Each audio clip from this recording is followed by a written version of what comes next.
ना तो इनको रहने के लिए कोई व्यवस्था है, पूरी तरीके से बेसहारा है, न खाने के लिए भोजन है, न पीने के लिए पानी है, न रहने के लिए आशियाना है। ये पासवान समाज के लोग, सभी लोग बिहार से हैं, जो केंद्र में मंत्री हैं चिराग पासवान जी। जब वोट आते हैं तो पैसे देने आते हैं, हम लोग पैसे भी नहीं लेते हैं, दारू को बोतल लेके आते हैं, हम दारू को बोतल में लेते हैं। तभी हम सरकार को इसलिए जिताते हैं कि हम लोग का घर मिले।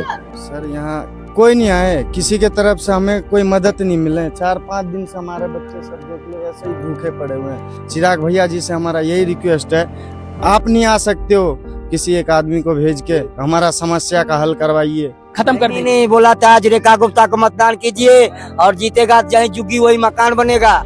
हमने तो सपना सजा के रखे थे जुगी मेरा नहीं टूटेगा, मेरा यही आशियाना है। हाँ लेकिन आशियाना खत्म कर दिए पूरा, कि ध्वस्त कर दिया कि पता नहीं जिंदगी तबाह कर दिया, जिंदगी तबाह कर दिया।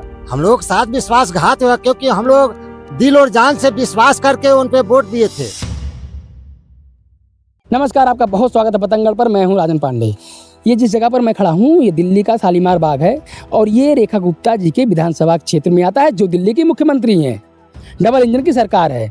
और सबसे बड़ी चीज़ ये है कि जिस समाज पे ये पिछले 2 दिन पहले बुलडोजर चला था, ये पासवान समाज के लोग हैं। और ये पासवान समाज के लोग, सभी लोग बिहार से हैं, जो केंद्र में मंत्री हैं चिराग पासवान जी। और इस वीडियो को चिराग पासवान जी तक पहुंचाइएगा, क्योंकि जब चिराग पासवान जी को वोट मांगना था तो यहाँ तक आ रहे थे कि आप बीजेपी की सरकार बनाइए, आपकी झुग्गी, आपकी झोपड़ी नहीं तोड़ी गई। लेकिन जैसे ही सरकार बन गई, सत्ता में बीजेपी की सरकार आ गई, तो आज आप देख सकते हैं कि ये क्या हुआ है, पूरा जमींदोज कर दिया गया है। ना तो इनको रहने के लिए कोई व्यवस्था है, पूरी तरीके से बेसहारा है, न खाने के लिए भोजन है, न पीने के लिए पानी है, न रहने के लिए आशियाना है। अब आइए मैं इन्हीं लोगों से बात करता हूँ कि ये लोग जिस समाज से आते हैं, क्योंकि इनकी पीड़ा है अपने समाज के लोगों की, जो अपने समाज के जो इनके मंत्री साहब हैं चिराग पासवान जी, उनसे ये लोग कुछ कहना चाह रहे हैं। आइए इन लोगों से थोड़ा बात करते हैं। जब वोट आते हैं तो पैसे देने आते हैं, हम लोग पैसे भी नहीं लेते हैं, दारू को बोतल लेके आते हैं, हम दारू को बोतल में लेते हैं। तभी हम सरकार को इसलिए जिताते हैं कि हम लोग का घर मिले। जहाँ घर है वह मकान है, लोग मकान में रहते हैं, हम लोग को जो झोपड़ी हम वही समझो हमारा मकान है, वही। हाँ आप देखो कैसे, देखो आप ही लोग देखो। नहीं, मैं बार बार उस चीज़ को दिखा रहा हूँ। कोई देखने वाला आ रहा है सर? न पानी है, न खाने की सुविधा है, न लाइट का सुविधा है, कुछ चीज का सुविधा है मैम? बताइए आप। कुछ नहीं, बताइए सर। बिल्कुल कुछ रात में नहीं, मच्छर खा जाते हैं बच्चे सब, कोई भी चोर चोर उठा के ले जाएंगे, बाल बच्चे छोटे, कौन देखभाल करेगा? पुलिस वाले आते हैं, तोड़ के चले जाते हैं, पैसा दे देते हैं पुलिस वाले को, चाहे कोई भी हो। बड़े आदमी को बोल के दिखाओ, 2 मिनट में ठीक कर लेते हैं। गरीब आदमी को कौन देखने वाला है? कोई देखने वाला नहीं। आपके तो मंत्री भी पासवान जी जानते ही होंगे, बिहार के ही हैं, आप लोग बिहार से ही हैं। तो ये बताइए, आप लोग का हालचाल लेने आए वो? अभी तक तो कोई नहीं आया। वोट लेने आए थे? हाँ वोट लेने के लिए तो दिन में 10 बार आते थे, एक बार कौन कहता है, 10 बार आते थे, एक बार नहीं 10 बार।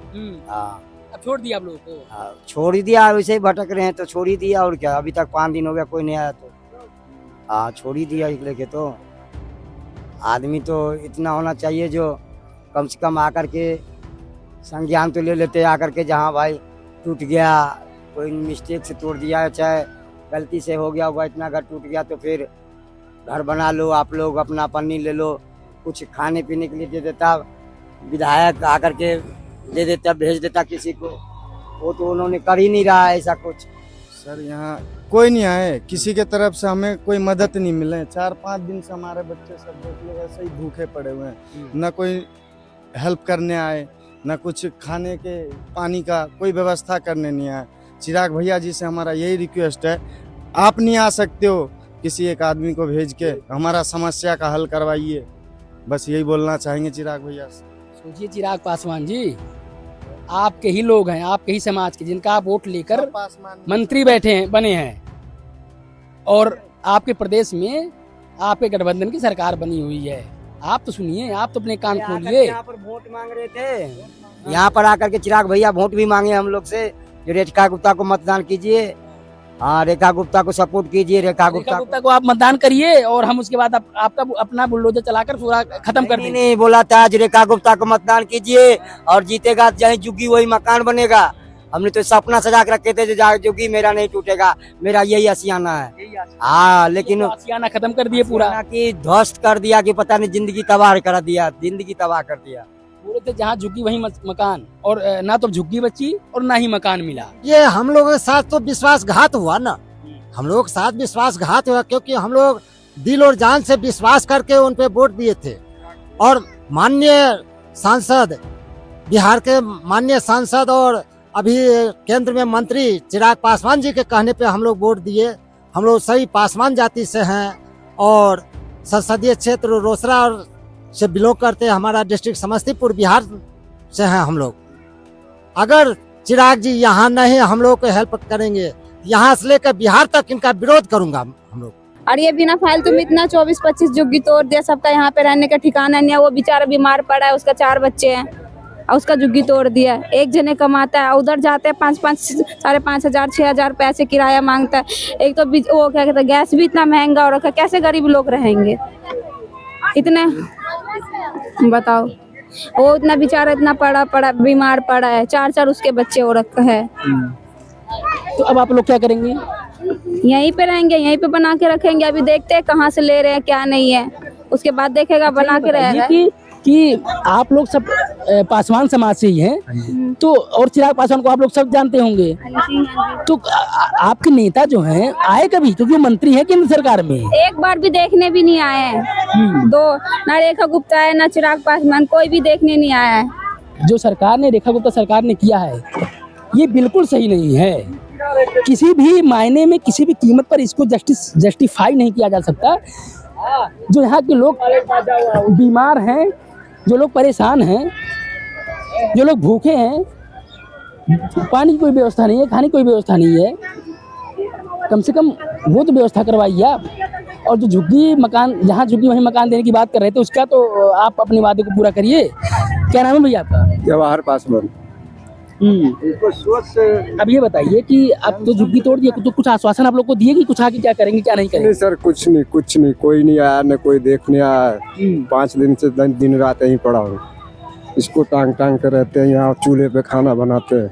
सोचिए, आँख पहले पास आओ, आँखें टपा रही है आंसू से, बताइए आँखें, और उसके बावजूद इस 45 डिग्री टेम्परेचर पर चक्कर आ रहा है। ये जो पीड़ा है, ये दर्द है, ये एसी में बैठकर नहीं पता चलेगा। इसका पीड़ा और दर्द तब महसूस होगा आपको जब आप धरातल पर आएंगे, जब आप अपने अधिकारी को भेजेंगे। एक बार दिन भर देख के रखिए ना, तब पता लगेगा कैसे गरीब जीते हैं। गरीब का तो कोई देखी भाल नहीं है। कम से कम पानी तो कुछ तो भेजते। हमारे बच्चे सब इधर भटकते रहते हैं, धूप में मरते रहते हैं। ये बोले थे कि जहाँ झुग्गी वहीं मकान, अब तो जहाँ झुग्गी वहाँ मैदान हो गया पूरा। यहाँ झुग्गी वहाँ मकान बना के मैदान करवा ही दिए। कसम खा के गया था सबको, हम झुग्गी देंगे, झुग्गी तोड़ने नहीं देंगे यहाँ का। कौन कसम खा के गया था? रेखा गुप्ता जी। देखिए, यही कष्ट होता है कि जब आपने आश्वासन दिया था कि आपकी झुग्गी बनी रहेगी, अगर आप इनको मकान नहीं दे सकते, झुग्गी की जगह पर आप मकान नहीं बना सकते, दूसरा कहीं फ्लैट नहीं दे सकते, सरकारी आवास नहीं दे सकते, तो इनका जो बना था मकान उसको तो छोड़ देते महाराज। इनके आशियाने को क्यों खत्म कर दिए, क्यों तोड़ दिए? ये बार बार प्रश्न मैं करता हूँ और उम्मीद करता हूँ आप लोग भी अपनी प्रतिक्रिया जरूर देंगे। नहीं तो सरकार जो गूंगी बहरी सरकार होती है, सुनती नहीं है, इनके कान पे जूं नहीं रेंगता, क्योंकि इनको क्या पता कि गरीब का गुजारा कैसे होता है। ये लोग मकान लेने जा रहे हैं, रूम लेने जा रहे हैं, तो 9,000 10,000 रुपए ले रहा रेंट एक महीने का, 4,000 5,000 6,000 रुपए कमाने वाले हैं। महिलाएं कोठी में काम करने वाली हैं, कितना मिलता होगा? ये इनके 4-4 5-5 बच्चे हैं, कैसे काम चलेगा? ये प्रश्न लाजमी है कि नहीं है? इसका जवाब कहाँ मिलेगा, कब मिलेगा, कौन देगा? क्या कह रही है, बोलिए। मैं कह रही हूँ पूरा नीचे दबा गया, तो अब क्या करें? बताने का टाइम नहीं दिए ना, 2 घंटे का टाइम दिया, सब काम पे थे, तो कैसे हटाएगा कोई? तो ये बताइए, जो चिराग पासवान हैं, वो लोग आप लोग के पास या कोई अपने अधिकारी को, कोई कर्मचारी को नहीं भेजे कि जाइए हमारे समाज के लोगों को ध्यान दीजिए? कुछ किसी को नहीं भेजे भैया, किसी को भेजना भी चाहिए था, किसी को नहीं भेजे। इतना बच्चा सब रात को यहीं सोते हैं, कहीं नहीं जाते। पूरे रात तो मेरी मम्मी भी यहाँ नहीं थी, मैं तो अकेले नहीं आती, पूरा घर तोड़ दिया आके, किसी को बताया भी नहीं, बिन बताया के तोड़ दिया। अच्छा, कोई नोटिस वोटिस नहीं दिए थे? नहीं दिए भैया, किसी को नहीं दिया, क्या तो रही हूँ, पानी का वो करवानिया साइन और तोड़वा दिया घर आके। सोचिए, ये है, इसको कहते हैं कि जबरदस्ती गाल बजाना। क्योंकि आप लोग अगर इनकी व्यवस्था नहीं कर सकते तो मैं बार बार वही चीज़ रिपीट कर रहा हूँ कि इनके आशियाने को तो मत तोड़ते साहब। ये लोग कहाँ जाएंगे? आप एक बार फिर से दिखाइए कि कैसे लोग पड़े हुए हैं। अब सोचिए कितना ये कष्टदायी है कि आज की सरकार इनको बेसहारा छोड़ दी है। ना तो खाने का कोई निवाला है और ना रहने का आशियाना। मुझे यहाँ का विजुअल दिखाते हुए कष्ट हो रहा है कि जिस तरीके से इनके साथ व्यवहार किया गया, जिस तरीके से इनको तोड़कर इनको बेसहारा कर दिया गया है, अपने सहारे पर जीने के लिए छोड़ दिया गया है, वो एक किसी भी मायने में इसको जायज़ नहीं ठहराया जा सकता।